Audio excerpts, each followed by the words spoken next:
Hello guys, welcome to my YouTube channel today. My name is Ayomide and I'm a YouTuber based in the United Kingdom. In today's video, I'm just going to be talking about mistakes people make before getting accommodation or when getting accommodation in the United Kingdom. So I'm making this video because someone requested it, and also I made some of these mistakes when getting my accommodation and I wouldn't want you to make the same mistake. So I decided to make this video to help the next person or someone that is looking to get an accommodation here in the UK. So if this is your first time stopping by my channel, please like this video, share with your friends, comment down below, tell me what you want to see in my next video. I'm definitely going to be making a video about it, and I'll see you in my next video.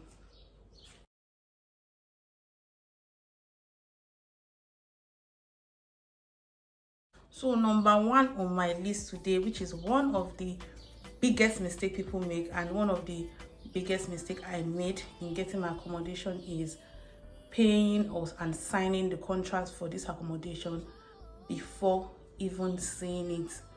I know there are a lot of people out there that don't have somewhere to land or somewhere to stay when they get to the UK, and it's fair that you just get overexcited, which is what happened to me. I was overexcited and I had nobody to stay with, and I just had to get a place, and I saw this place and I felt it was a good place. I think I didn't even view it online, I didn't view it at all. I just requested and I paid for, and I signed the contract and I paid holding deposit for the place. And then I found out that there are a lot of bots in this place right now. Number one is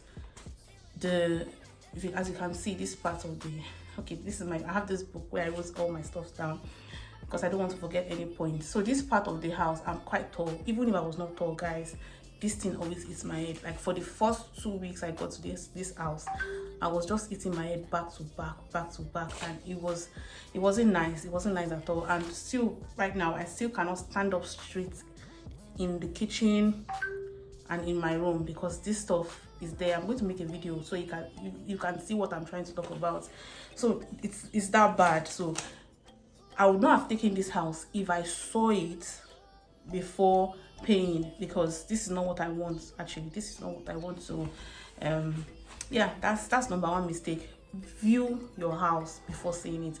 If you have nowhere to land when you get to the UK, get Airbnb or get a hotel or get a short let. There are people that also rent accommodation out for, I think, 1 month. That one can be a very good option. 1 or 2 months. Get a short let, get hotel, get Airbnb, but don't pay for the house that you want to stay for a long time before viewing it. It's a very, very big mistake I made. Not everybody gets lucky. So yeah, that's number one.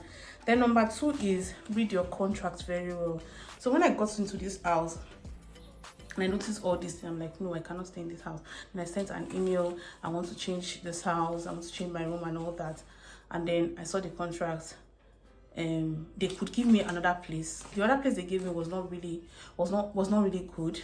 I think this place was really looking nicer than the other place, so I didn't take it. And I said, okay, you know what, I don't want I don't want the accommodation anymore. And they referred me back to the contract I signed, where even if I cancel the contract or even if I say I don't want the accommodation anymore, I will still have to be paying for the accommodation. So I read this contract, but I did not read it very well. So that was the problem. So read your contracts, guys. Just read the contracts, because read it and understand. I also make another video about another mistake I made when applying for a side job, so a care agency job. I'll just tell you about that in my next video. If you want to hear that story, please put it down below, because I had to pay these people for not working for them. So that's it. That's the other one. Read your contract very well. Number three on my list is know your budget. Like, let's say you're going for a room, you want to know how much you want to spend for a room and all that. A room around this area is probably like £450 to £500. So just know where you stay. I think in London it's more expensive, in Manchester it's cheaper. It depends on your location, sha. Just make sure you know your budget and know what you want to spend. Don't just be free and say, oh, you want to take anything. Just know your range, right? And sometimes you might not be able to get something within your range, but at least you know what you're working with. So know your budget is very, very important. And another thing, the number four, which brings us number four is know if you want to get a house with or without bills. Guys, I'm going to advise you. I will say don't get a house without bills, because bills is now high, and if you're getting house without bills, that means you don't know how much you're going to be paying. So it's better to know how much you're paying per month, right? Like, I'm paying 450 per month, and that is it. It doesn't change. Within my contract, it doesn't change and anything. It's better than you're paying 450 this month, next month you're paying 470, because bills is going up and down. So I think it's actually better for you to get a house that is bills inclusive, which include light, water, Wi-Fi, and all that. So which is very, very important. And then number 5 on my list today, which is what another thing that I'm suffering from, or another thing that another mistake I made because I did not view my house, is toilet and bathroom. So if you're a very, very picky person when it comes to toilet, which I am, this might stay in the UK, especially a shared apartment, might be a little difficult for you, but it gets better if you are in an accommodation where you have more than one toilet. So in this accommodation as well, it's just one toilet, and it's a 4-bedded accommodation, and then it has just one toilet and bathroom. So what makes it worse is the toilet and the bathroom is in the same place, which means if my flatmate is using the toilet, I cannot use the bathroom, and vice versa. And this is really, really not nice. Like, it is not nice. But I've been lucky. I've been the only one in the house for some time, because people that wants to get this out, they come to see it and they're like, oh no, I don't want an echo. So I've been the one using all this. But imagine if there was someone else using this thing. It would be really, really difficult for us to, like, 4 people using one toilet and one bathroom. And to make it worse, the 2 are in the same place. So it just does not make sense to me, honestly. But I already signed the contract, and I didn't have the money to start paying for 2 places, so I don't want you to make that mistake. So another thing is that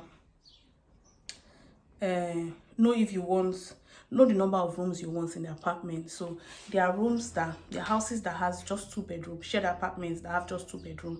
There are some that has 3 bedrooms in it, and there are some that has 6 bedrooms, 4 bedrooms, 5 bedrooms. So just know the number of bedrooms you want, and taking in mind that you're not the only one that's going to be staying. If you have 5 bedrooms, it means you're going to be staying with if you have 5 bedrooms, it means you're going to be staying with 4 other strangers. So I think the smaller the number of rooms in the accommodation, the better for you, because it's better to deal with 5 strangers than to deal it's better to deal with 2 strangers than to deal with 5 strangers. You know what I mean? So yeah, if you're someone that, my number 7 on the list is, if you are someone that has a car, or you have you want to get a car within your stay in the accommodation, then you have to look for a house that has parking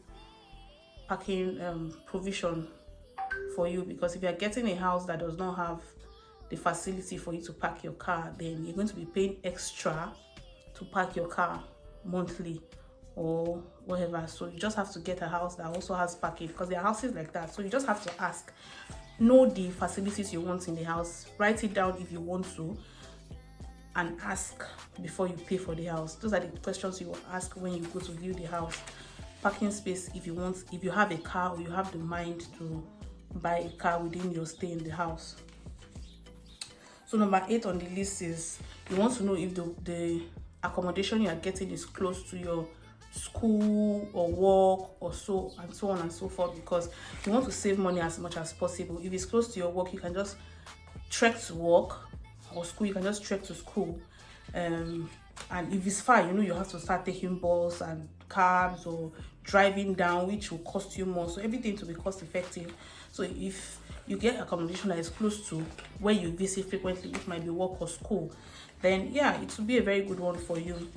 Then you have to know if the accommodation you're getting is close to major places like city center or supermarkets and all that. So you just know that you can easily access any facility or anything you want to get without stress. You can easily go to the supermarket to make your shop to do your shopping. You can easily go out, and it's just close by. You understand what I'm trying to say? So you have to look out for that as well. Although one thing I've noticed is that you might not get everything, but you just have to know which one is important to you the most. If it's getting a house with more than one toilet that is more important to you, you can decide to forgo the distance to city center or supermarkets and all that, and vice versa.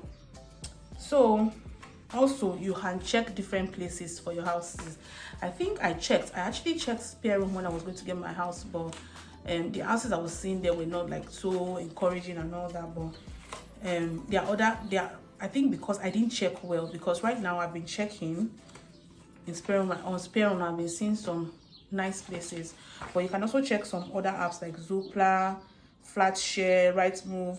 On the market, a lot of apps are there for you to download, check, and see where you want to stay. I think the reason why I got this place eventually was because the only place I was checking was SpareRoom, and I didn't know I could get more other options. Like, I didn't know there were other places I could check to get an accommodation. So those are the list, and I'm just going to leave the list of the apps under this video, so you can just go download the apps, check for your houses, and take your time to look for a house.